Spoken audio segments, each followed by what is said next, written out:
لما جيت اكتب عن امي قلت عنها شايله همي، قلت دي بتجري في دمي، قلت ياما حاجات كتير مش جديدة. لما جيت اكتب عن امي عاجزة قدام القصيدة، شايلة سري كان زمان بيني وبينها، حبل سر اتقطع يوم الولادة واتوصل حبل الوداد.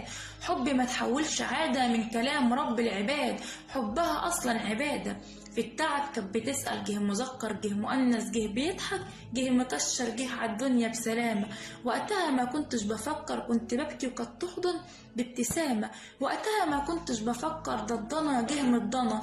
لما جيت اكتب عن امي لقيتني بكتب عننا، لما جيت اكتب عن امي عجزة قدام الحروف. قام الألف زعق وقف، قال لي ما تفهم يا ولا، ده أنا مشترك في اسم لا شريك له، وأول الاسم الألف وأول الأم الألف، ودي مش صدف، ربك بيخلق من العدم، خلق القلم وهنا على وهن، شالتني لحد ما بلغت الحلم.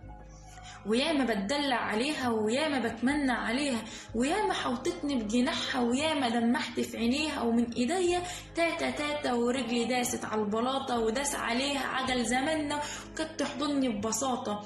ولما بتعب كانت تطبطب، كانت تجيبلي الشوكولاتة. كبرت فجأة لقيتني بزهق من كلامها على السجاير، على العيال اللي مصاحبهم، وعلى الدراسة. خش ذاكر، اجي اتدلع تقولي ده انت راجل، ده اللي قدك دخلوا دنيا، بص يا ابني خلي بالك دي السنين زي الكولونيا، تحطها تطير بسرعة ما تلاقيش لهواها ريحة، السنين بكحة وصريحة.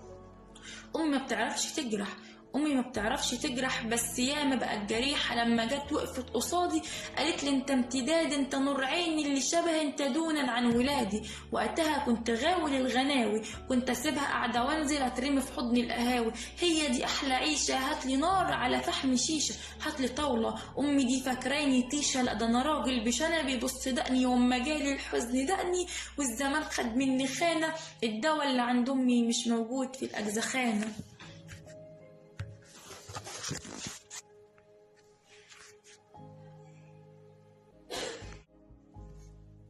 لما